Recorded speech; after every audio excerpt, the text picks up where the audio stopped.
Amud base 32b, and so let's just go over what we learned yesterday, and then we'll go further. Hashem. So the Gemara that we learned yesterday talked about the different ways of possibly understanding the wording in the Torah when it says kapos tomorrow. The Torah says, "What do you need for the four species of the holiday of Sukkot? What are the four things?"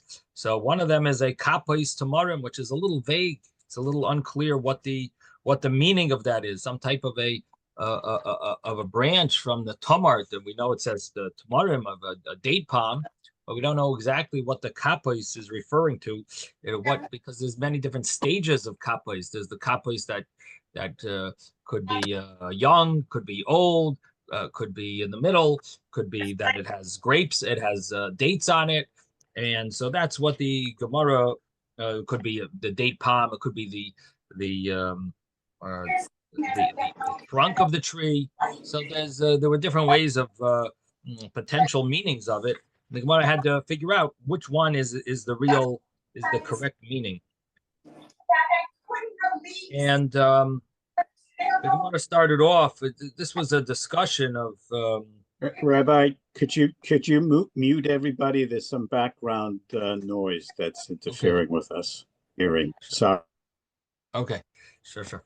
Okay, so the Gemara here, really starting from 32a, even though we got to 32b, but we're just doing a little review. So the Gemara in 32a was talking about. It brought a brisa of Reb Yehuda in the name of Reb Tarfon that kapos tamarim, if they're separating, you should tie them together. That was Reb Yehuda.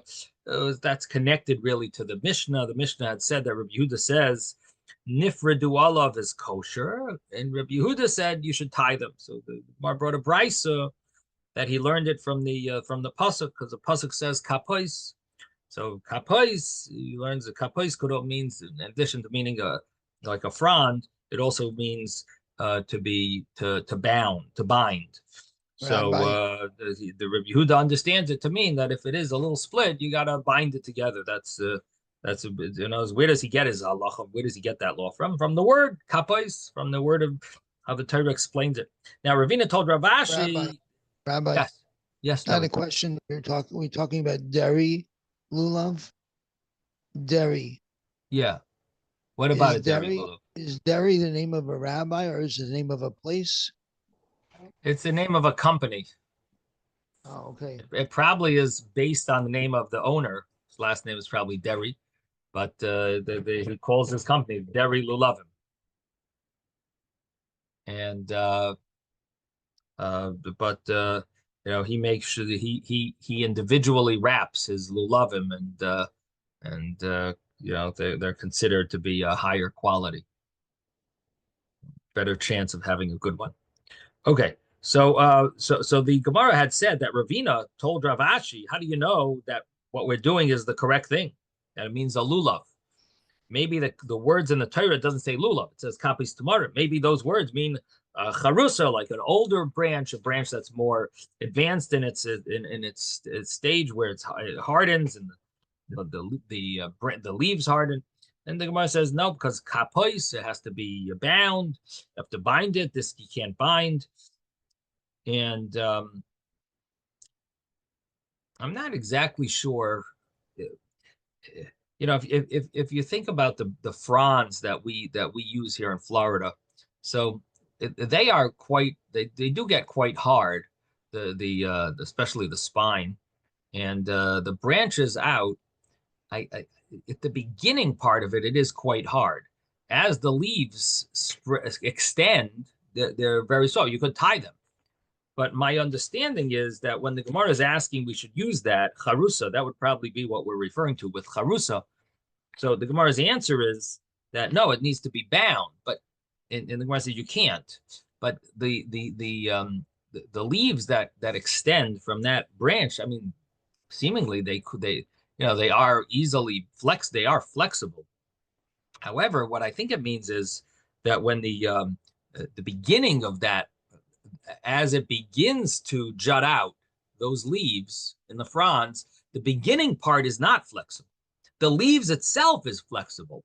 And I think that's what the Gemara means. I'm just trying to think in a practical way what the Gemara means that you can't use that. I'm understanding it to mean that it's the beginning part where the leaves are starting to branch off from the spine.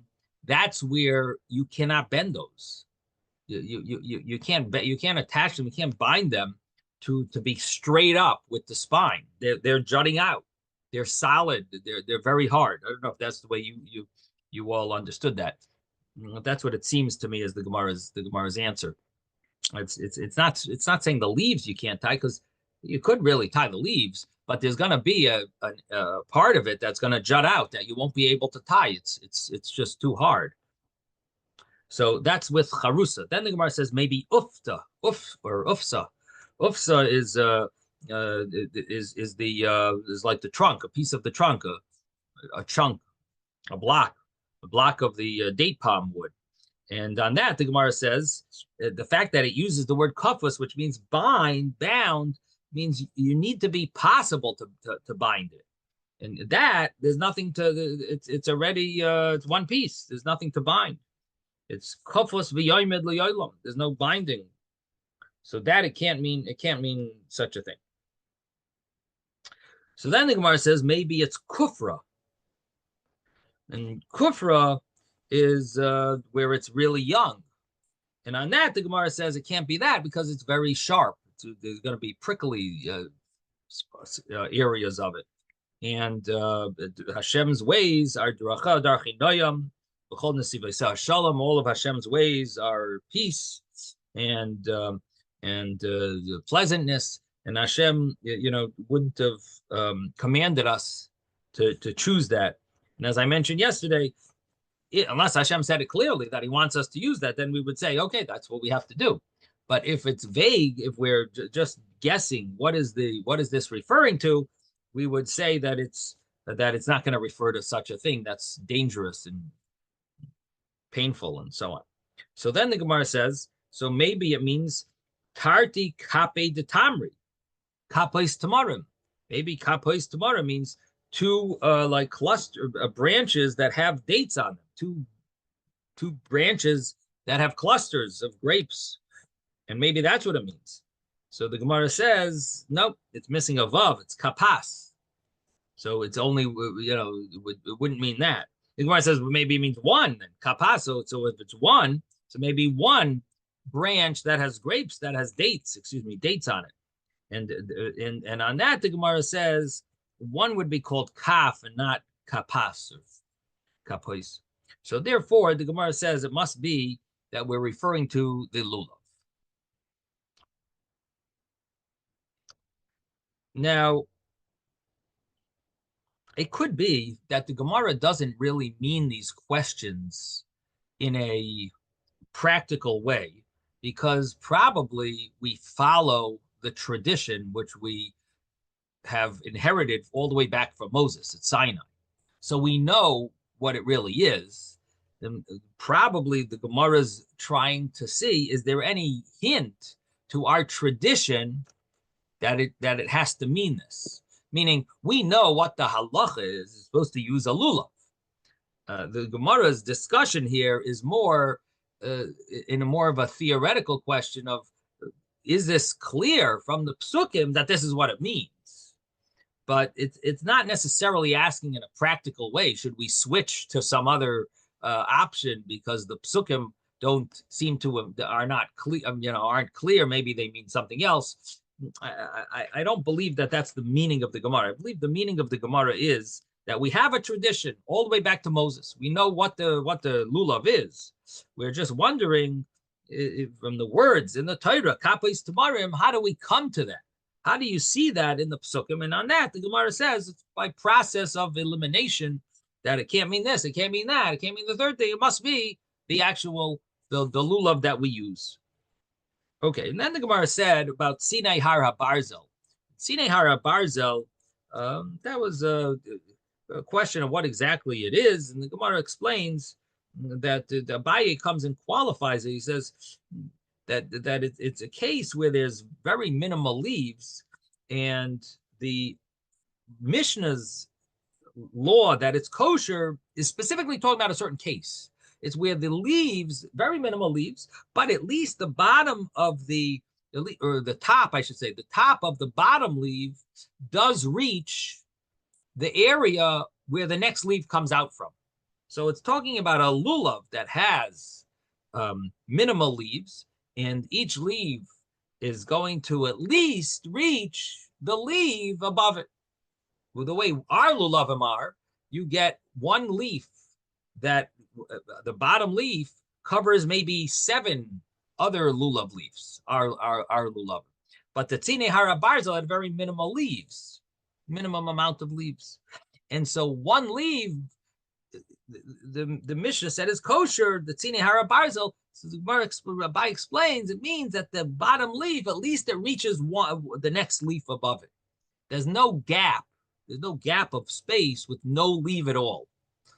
The bottom leaf goes all the way up, and it reaches to it extends till the base of the next leaf.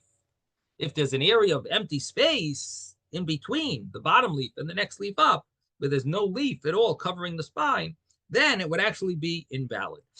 That was Abaye's little insight into the Mishnah. The Mishnah said it's kosher. Abaye says it only applies if it meets that criteria. Now, the Gemara says there's a brisa also that says like that, and the reason is because the brisa says puzzle that Tzine Har Barzel is invalid, and how would you reconcile that with the Mishnah? So therefore, Abaye's statement makes sense.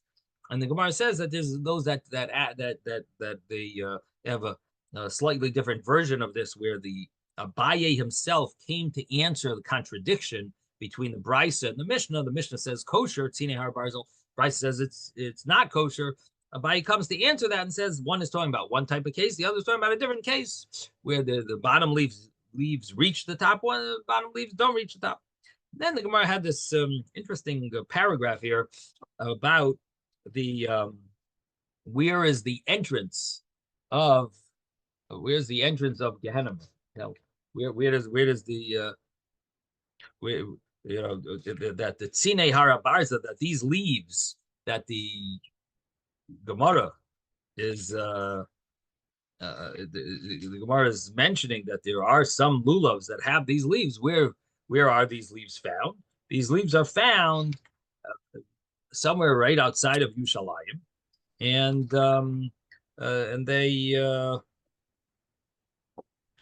it's a place called Gay Ben Hinoim, the Valley of Ben Hinoim, and there's actually smoke that comes up in between these 2 date palms there, and that is where the Tzine Hara Barzel are.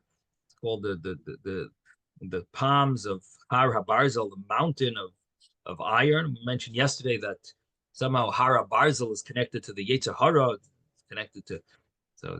connected to the source of what leads a person into Gehenna, and that's exactly the entrance of Gehenna is right there. That's the entrance of Gehenna. So that I thought it was my office. What is that? I said I thought it was my office. Yes, Mordechai, you want to say something? Yes. Isn't there like a secondary entrance to Gehenna at the graves of Korach and his followers? So there is, I think there's a Gemara in like Erevin or something about the other entrances of Gehenna, like even though Gehenna is metaphysical, but I think there's a Gemara in Erevin about other entrances, and there's also but anyway, one of the entrances is this Tzine Hara Barzel, is where these date palms that grow a little strange, very few leaves. This is one of those entrances. The next Gemara said that the lulav is 3 handbreadths. Quoted the Mishnah that said the lulav is 3 handbreadths in order to shake it, or enough to shake it. And Rabbi Yehuda in the name of Shmuel said that really the Hadassim and the Aravis are 3 handbreadths. The Lulav is really 4 handbreadths because the Lulav is supposed to extend further than the Hadassim and the Aravis, than the myrtle and the Lulav. And why? So seemingly, like the Mishnah said, something to do with the waving. But it should extend at least a tefach further than it, 1 handbreadth further. And Reb Parnach said the name of Rabbi Yochanan, that's not the lulav that extends a handbreadth taller than the hadassim and aravais, but it's the spine of the lulav that extends 1 handbreadth taller. So, which means that the lulav is much taller, much bigger than the hadassim and the aravais. According to Shmuel, the hadassim and aravais, let's say, are about 10 inches, and the lulav has to be about 13 and a half inches, let's say 13 inches. According to Rabbi Yochanan, the lulav ends up being more like 20 inches or more. A minimum size. Why? Because the spine has to be 13 inches. The hadassim and aravais are 10 inches. The spine of the lulav is about 13 inches. And then, of course, however the leaves extend, however much they extend on top of that, you're going to end up being like 20 inches. So that's the argument here. Do you go by the spine of the lulav, or do you go by the entirety of the lulav? And the Gemara is bothered with the fact that the Mishnah said a lulav is 3 handbreadths. In both Shmuel and Rabbi Yochanan seem to say 4 handbreadths. It doesn't seem to flow with the Mishnah. And this is what our Gemara is. So we're on 32b, and this is what our Gemara is going to be dealing with, is the size of the hadassim, the aravos, the lulav, and the Gemara understands our Mishnah initially to mean that all you need is 3 handbreadths for the lulav. And Shmuel and Rabbi Yochanan both held a lulav is 4 handbreadths. One held it means the entirety of the lulav is 4. The other one said it means the spine of the lulav is 4 handbreadths. But either way, it doesn't fit with the Mishnah. The Gemara's answer to that was that it's not 3 handbreadths alone that the Mishnah says. It means 3 handbreadths plus enough ukadei, an extra vav. The Gemara adds that extra vav, ukadei lananea by, and enough to shake with it, and that will make it kosher. It's interesting that the Mishnah doesn't spell out 4. It says 3 plus kadei lananea by. It's interesting that it doesn't clarify that it's actually 4, but that is the understanding of the Gemara, that's what the Mishnah means 4, because it says 3 plus kadei lananea by, plus enough to that it should wave, and that would be there should be an extra handbreadth above. And the Gemara ends off that answer of the Gemara ends off with mar kede islay umar kede islay, that this one according to the way he holds, and that rabbi according to the way he holds, meaning one the measurement is based on the spine, and the other one the measurement is based on the entirety of the lulav. But either way, it ends up being 4 handbreadths.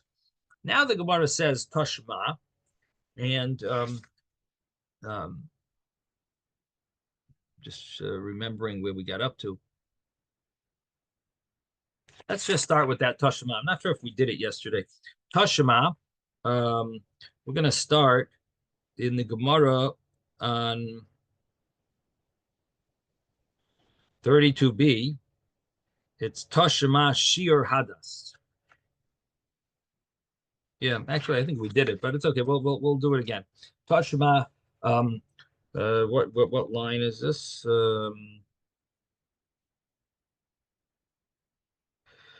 Must be about 20 lines from the top. Let's see, 5.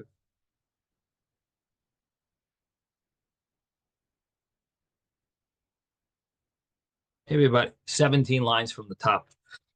Tashma, come in here. 32b. 32b, about 17 lines from the top. Tashma, come in here. The Gemara is going to try to prove or ask a question on Reb Yochanan had said that it goes by the spine of the lulav, not the measurement is based on the spine size, not on the entirety of the lulav.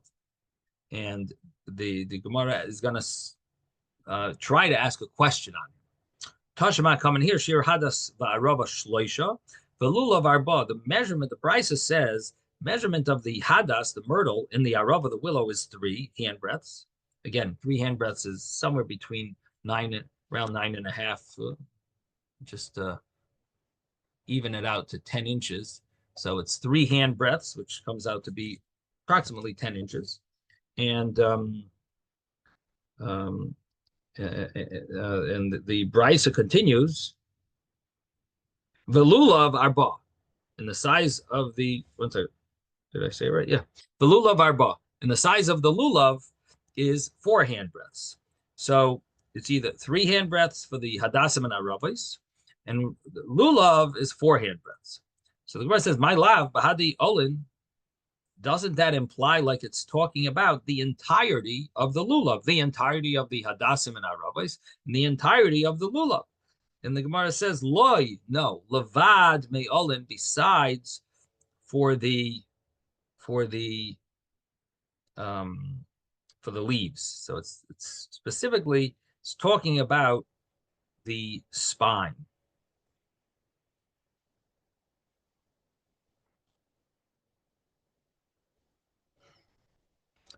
It's interesting. I'm just thinking now that this brisa, that, and this machloikas, this argument about if it goes by the spine or it goes by the entirety, seemingly that could be connected. It could affect not just the lulav, but maybe the hadassim and the aravos as well. That if you go by the entirety, maybe you would be allowed to count the extension of the leaves, like the hadassim leaves, the myrtle leaves, they always shoot up. So if the top, where is the top of the hadassim? Is the top where the branch reaches, or is the top where the leaves reach? Just like the lulav, there's an argument here. We have Shmuel and we have Rabbi Yochanan. Rabbi Yochanan says you go by the spine of the lulav, and Shmuel says that it's the entirety of the lulav. So I'm just thinking out loud that maybe hadassim would be the same. Maybe the myrtle would be the same. That you would go by, according to Shmuel, maybe you would go by the entirety of the myrtle and say that the leaves are just like the leaves of the lulav are counted. Maybe the leaves of the myrtle, which shoot up on top of the branch, they go higher. Maybe that would be enough. Then maybe that could be included. It's just an interesting thought. I'm not saying that's correct. I'm saying it's deserves to be looked into. Could those be counted according to Shmuel in the measurement? In any event, the Gemara here sees this brisa as a question on Rabbi Yochanan, because the brisa seems to make it very simple that it's the lulav is 4, the aravos are 3. Don't nothing to do with the spine. So the Gemara says, "My lav bahadi olin." That would seem to include the leaves. The Gemara answers, "Loy levad mi olin." That excludes the leaves. The leaves are not included in this discussion. It's the leaves are not included in this discussion. It's, in other words, even though the brisa should have really spelled it out a little more clear, and it maybe does imply a little more like Shmuel, but Rabbi Yochanan also fits. It could say that it's talking about the spine. It's besides for the leaves, just doesn't mention that. The Gemara then says gufa, and that's by the dot in the Gemara, gufa, shir hadas ba'arava shleisha, v'lulav arba. Where it says the measurement of the hadas and arava are 3, and the lulav is 4. Reb Tarfon says, "Ba'ama bas chamisha tefachim." It's an amma that's 5 handbreadths, which seemingly Reb Tarfon is saying that it's not enough to have your 3 or 4 handbreadths, but rather the hadas and arava need to be 5 handbreadths. An amma, which is this type of, there's 2 types of ammas. There's a 5 handbreadth amma and a 6 handbreadth amma. A 5 handbreadth amma would be somewhere around a 5 handbreadth amma would be somewhere around 16 inches, and a 6 handbreadth amma would be somewhere around 19 inches, a little over 19 inches. So the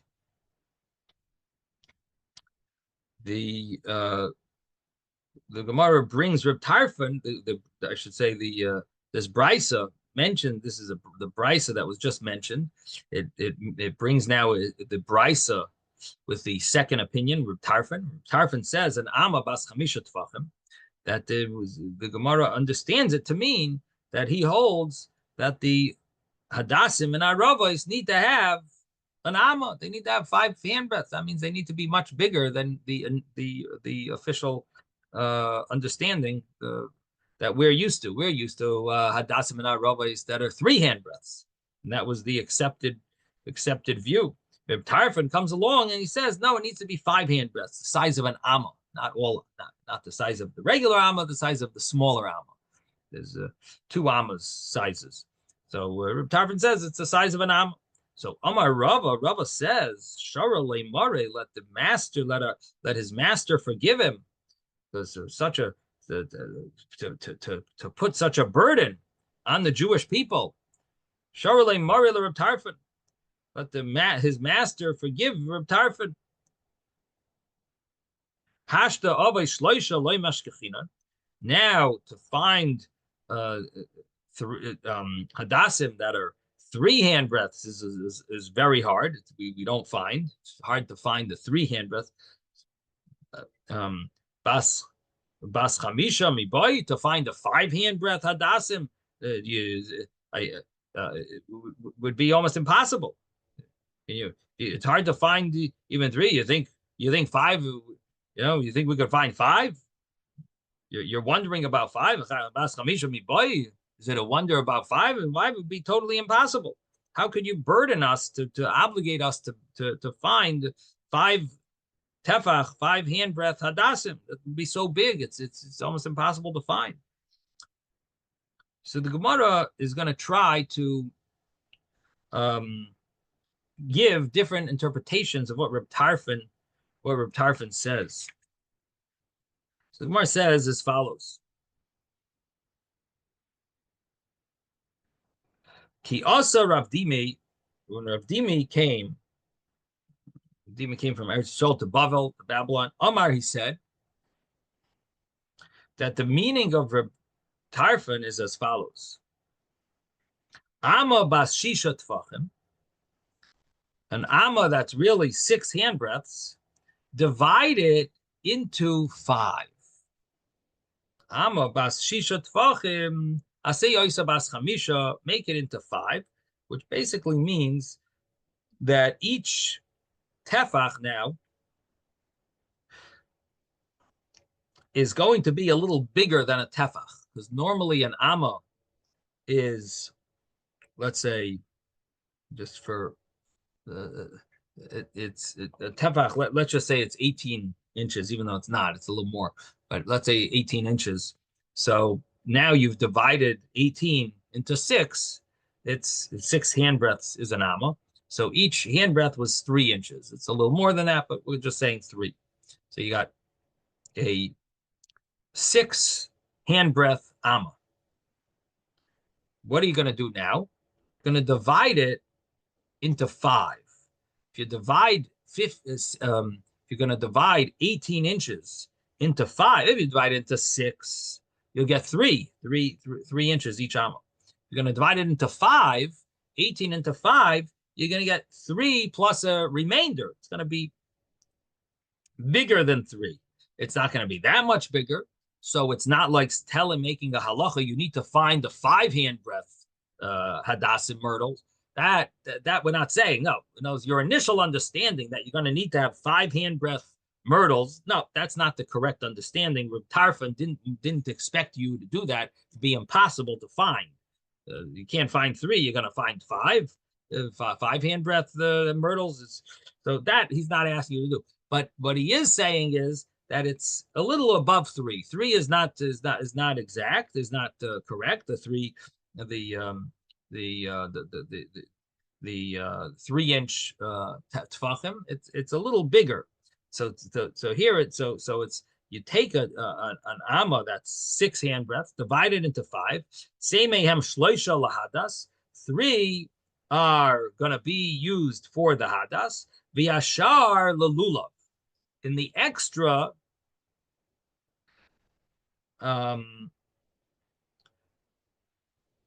is going to be also a larger tefach handbreadth.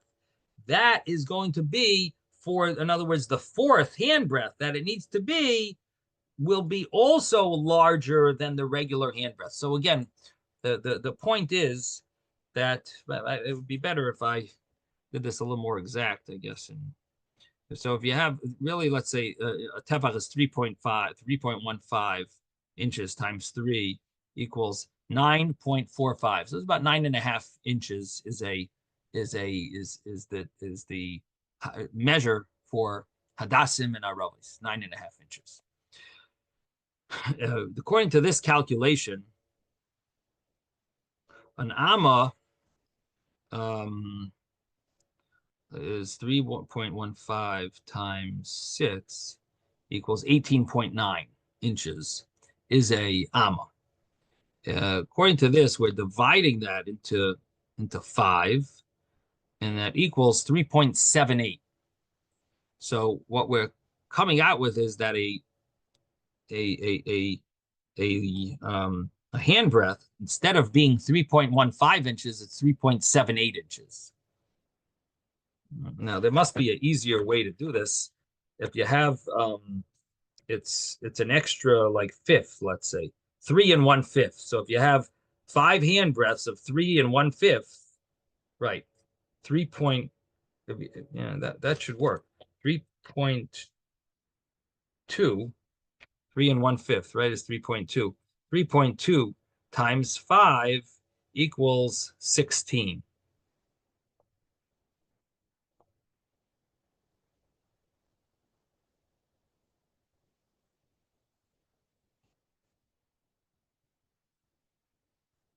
In other words, each handbreadth, no, something was wrong with that. 3 1/5. If you have 3 1/5, 5 of them,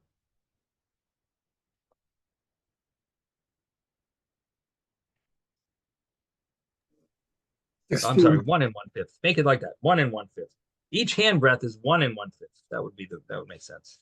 So if you have 1 1/5 handbreadths, 6. 5. I think that's 6. the correct. I'm sorry. Okay. So sorry for confuse you, but what we're trying to do is divide a amma that's 6 handbreadth amma divided into 5 handbreadths, and say those are the handbreadths you have to use. You have to use larger handbreadths than what we regularly use. We regularly use 1 handbreadth for a handbreadth. Now we're going to use 1 1/5 handbreadths for a handbreadth. That every handbreadth is really 1 1/5. And so the Gemara says that an amma bas shisha tfachim, an amma that's 6 handbreadths, divide that amount of an amma that's 6 handbreadths, divide that into 5 parts, which means each part is going to be 1 1/5 of our original handbreadth. And then 3 of those, Seimehem shloisha lahadas, use 3 of them for the hadas, for the myrtle. Vashar lelulav, and the 4th one will be used for the lulav. It'll also be a large handbreadth. And what comes out from that is the hadassim. How big are they? They're not going to be the regular size 3 handbreadths. They're going to be 3 handbreadths, and each of those 3 has an extra fifth to it. So it's 3 3/5. So that's what it's going to be, 3 3/5. And so how is Reb Tarfon arguing on the first opinion? The first opinion says the measurement for a hadas and a rava is 3 handbreadths, and Reb Tarfon is saying no, it's 3 3/5 handbreadths, not 3 handbreadths, 3 3/5. So he's adding a little extra to the initial, to the opinion, the first opinion. So kama havelahu. So how much does this come to? Tlasa utlasa chumshi. It comes to 3 handbreadths and 3/5 of a handbreadth, just as we said. Now, what comes out from this? That Reb Tarfon is saying that you need it to be a little bigger, but it's not as big as Rava understood. Oh, you need 5 handbreadths. It's going to be impossible. No, it's 3 3/5. Okay.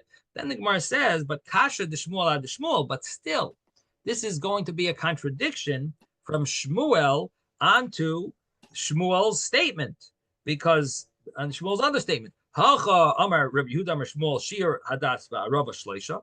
Here, Shmuel says that what is the measurement for the hadas and arava? It's 3 handbreadths, right? This is what we just what we had just mentioned. This argument of Shmuel and Rabbi Yochanan, and we said that the Shmuel holds. Rabbi Yehuda said the name of Shmuel that the measurement for the hadas and arava are 3. So he says it's 3. And there, the other statement that we're bringing now is Vahasam Amar Rav Huna Amar Shmuel Halacha Reb Tarfon. And there, Rav Huna says in the name of Shmuel that Shmuel said that the halacha follows Reb Tarfon, which means 3 3/5. So which one is it? Is it 3 or is it 3 3/5? If this is how you want to translate Reb Tarfon, you're going to have a problem.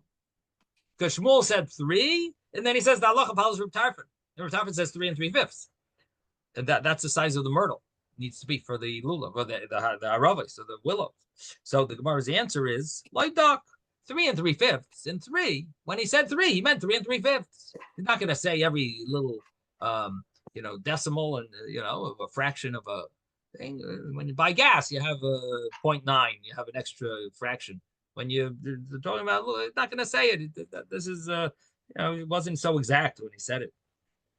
So the Gemara says it's loyduk. So the Gemara says no. How could you say that it's loyduk? He wasn't precise. Amar de amrinon. You could say that they're not going to give you they don't give you all the every little specific fraction that when it comes to a chumrah.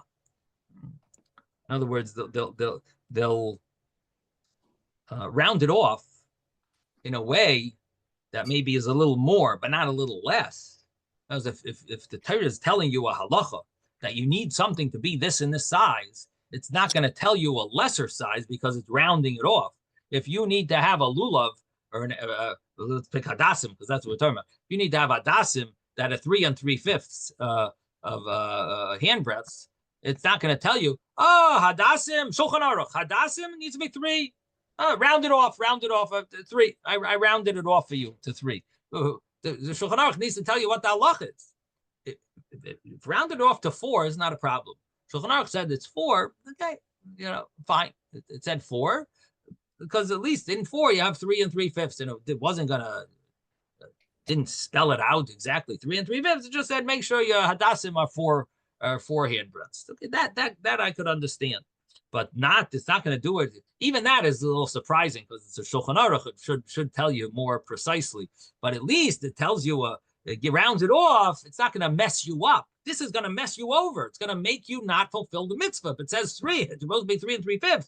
You're going to lose out in the mitzvah. You can't do that. You can't do a lakula for a leniency. You can do it as a stringency. To say 4 instead of 3 3/5 is a stringency. That's okay. You could say it. You could say such a thing. It's not ideal, but that could be said. To say it as a leniency instead of 3 3/5, say 3. That you can't do. So the Gemara says, Amar, let's say the Amrina that we will say loyduk, it wasn't so exact and it rounded it off. That's l'chumra for astringency. But lakula mi Amrina, would we say such a thing for a leniency? Loyduk, lakula mi Amrina loyduk. Do we ever say that it was not precise and it rounded it off? So the Gemara says, Ki asa Ravin Amar. So the Gemara is not happy with this answer. 3 3/5. When Ravin came, no, 1 second. Yeah. Ki asa Ravin, when Ravin came. So first one was Rav Dimi. The Gemara didn't like it. Now comes Ravin. Ravin came, Amar from Eretz Yisrael again to Bavel. So what did he say? Ama bas chamisha tvachim asi yoisa shisha. An amma that's 5 handbreadths, the small amma, divide those 5 amma, that measurement of 5 amma is 5 handbreadths, excuse me, 5 tfachim, 5 handbreadths, divide those into 6 parts. Instead of being divided into 5, divide it into 6. So what you end up having is each amma is really, each tefach, each handbreadth is really more than a tefach. Because instead of dividing this amma into 5, which was initially made up of 5, you're now dividing this whole amma into 6 parts. So each part is going to be less than the size of a regular handbreadth. So a regular handbreadth, I told you, was like 3.15 inches. This handbreadth is now going to be maybe 3 inches. It's going to be less. It's going to be it's going to be smaller. Make it say mayhem shloisha lahadas. So what you do is to take out 3 for the hadas, v'yashar lelulav, and the leftover handbreadth that you need for the lulav to be larger, extend further than the willows and the myrtle. For that, you would use a 4th handbreadth, the extra handbreadth, an extra handbreadth towards that, which means in these small handbreadths. So again, we're minimizing the size of the handbreadth to be a smaller handbreadth, so to speak. These handbreadths are like 2/3 the size of a regular handbreadth. So,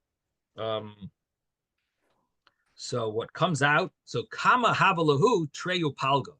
How much does it come out to?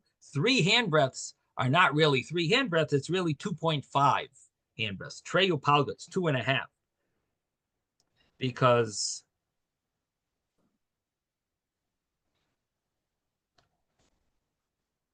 what you're doing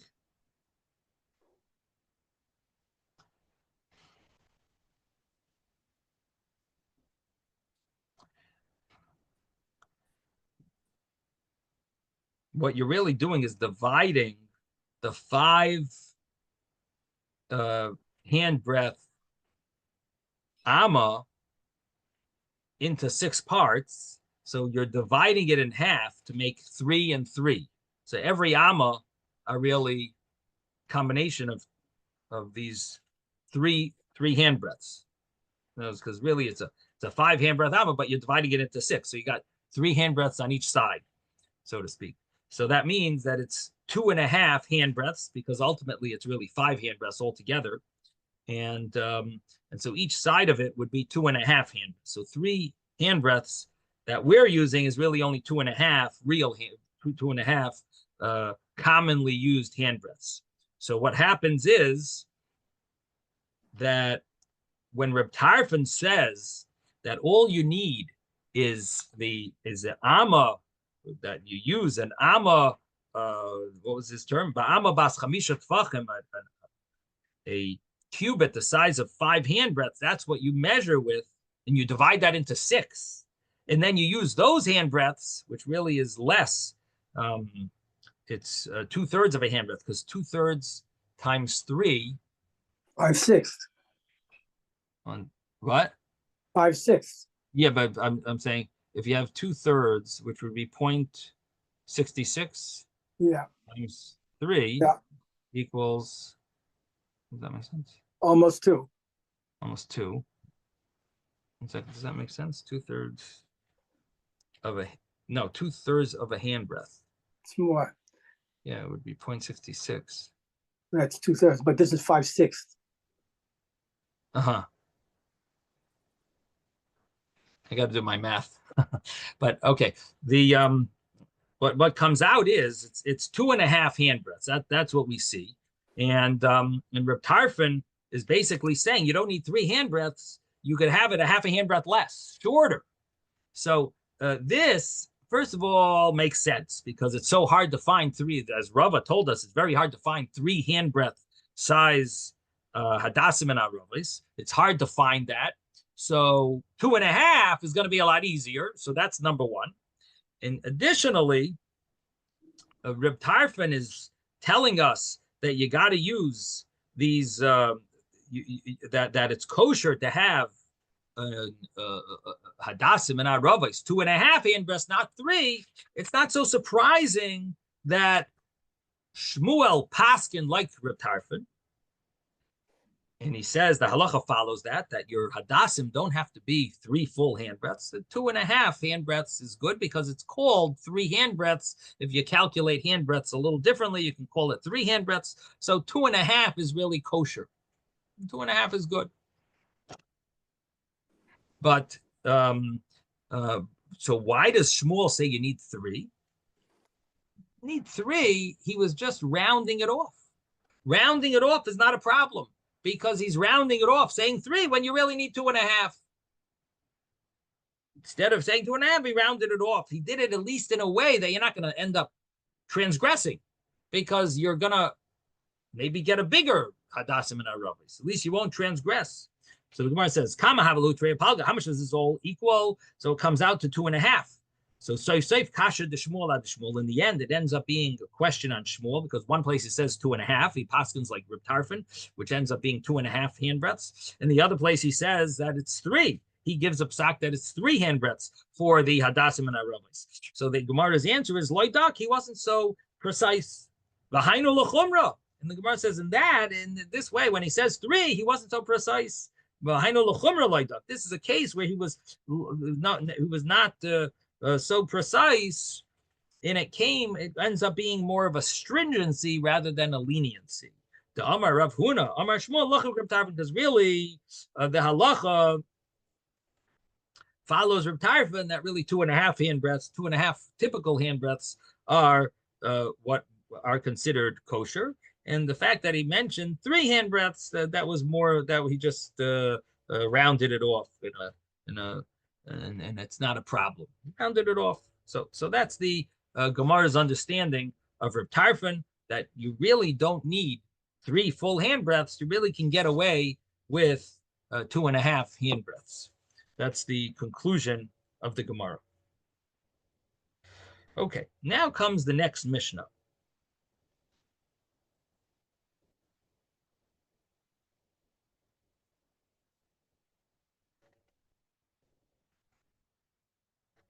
The Mishnah is telling us the laws of a hadas. The Mishnah says, hadas hagozel. You have a stolen hadas, stolen myrtle. The hayavesh, dried out myrtle. Puzzle, this is invalid. Shalashera, if the myrtle was from a bush, myrtle bush, that is worshipped for avodah zarah, for shalashera, it's a type of so it's like similar to an Asherah tree that it's worshipped for purposes for idol worship. Shel ir hanidachas, or the myrtle is from a city that has been majority of it has been worshiping avodah zarah, idol worship, and the law is that city has to be burned. So the law, so all these cases, Asherah and Ir Hanidachas, puzzle. They're also invalid.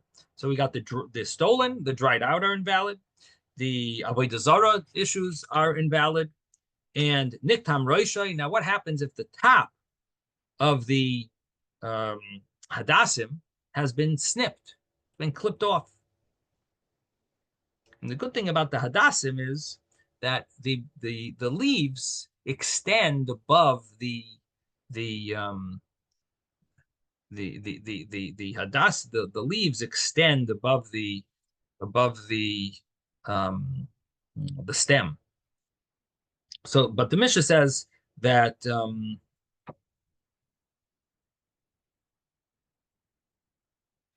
Mishnah says that Niktam Roisha, the stem has been clipped off. Nifritzu olav, if the leaves have fallen off, they have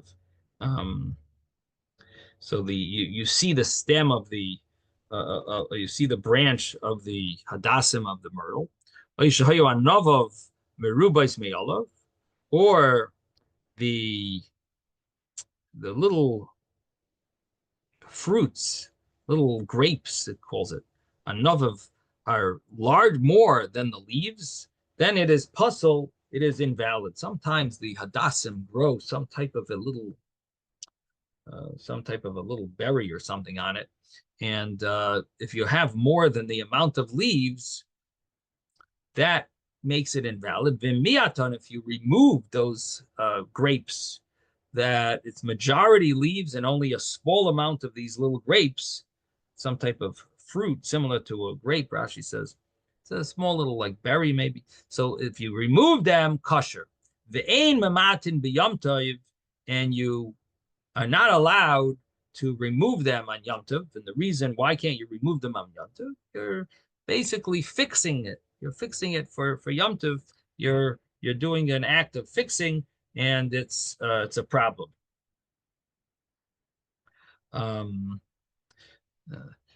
Rashi we'll soon see that it's since it's either Isser D'Rabbanan, according to Rashi. Others might say it's D'Oraisa.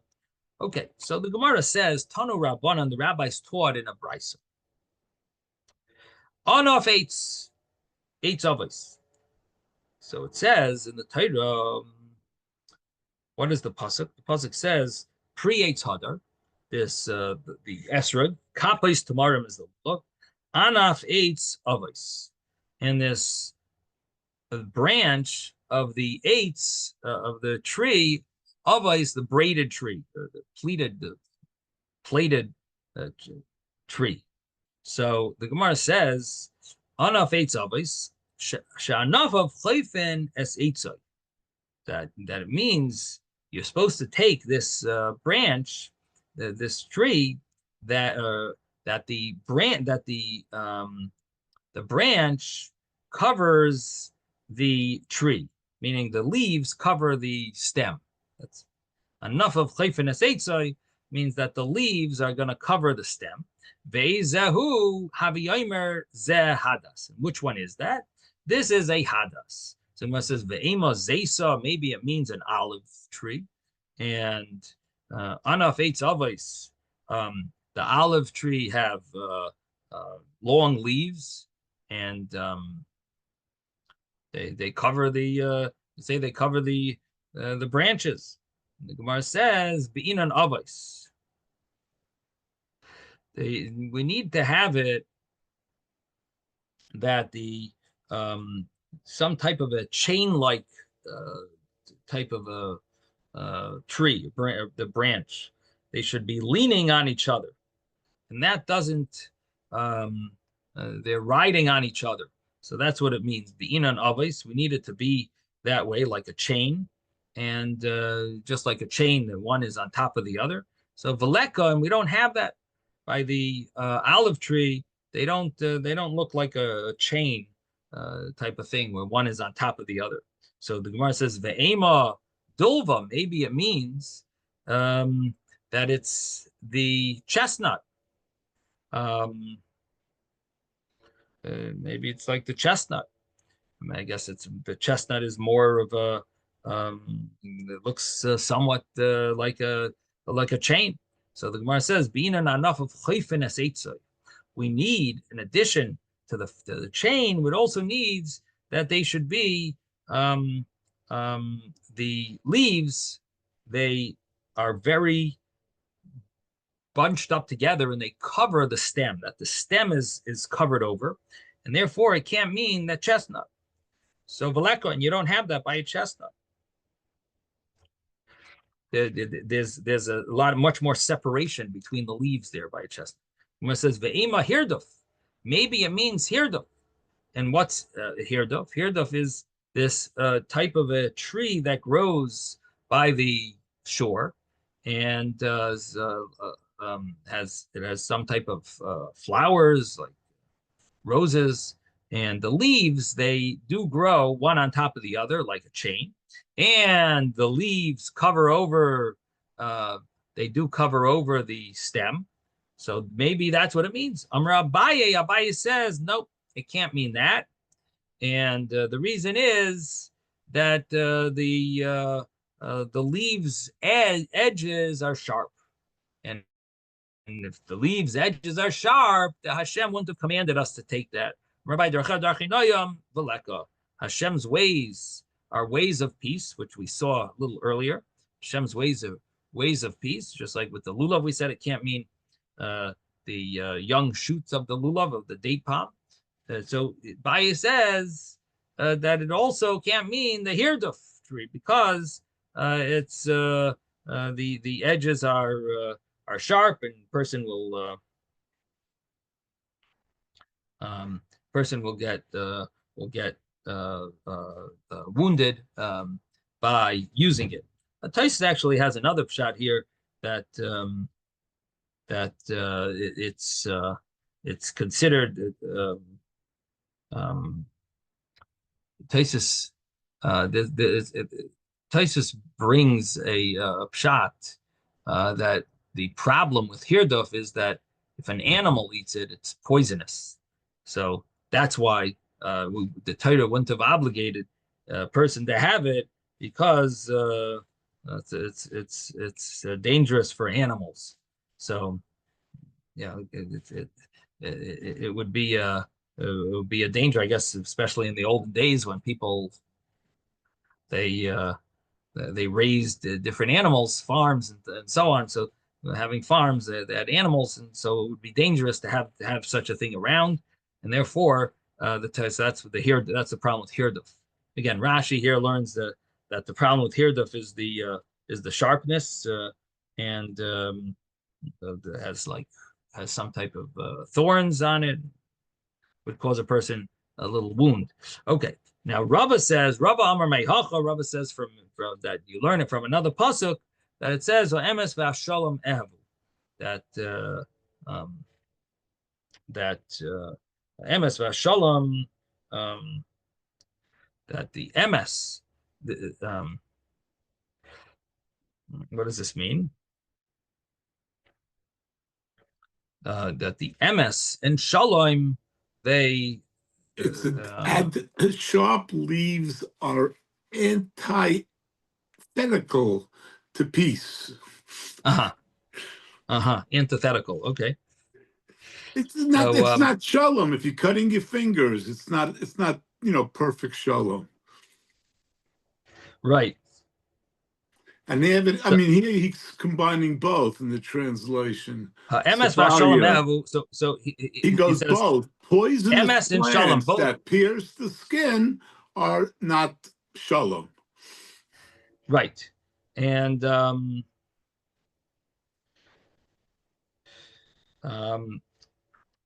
what is Rava really saying? That this is not that Hashem loves MS and shalom. Hashem loves truth and peace, and this doesn't have it, because, and interestingly enough, here Rashi says that it's sam hamavas. This is poisonous.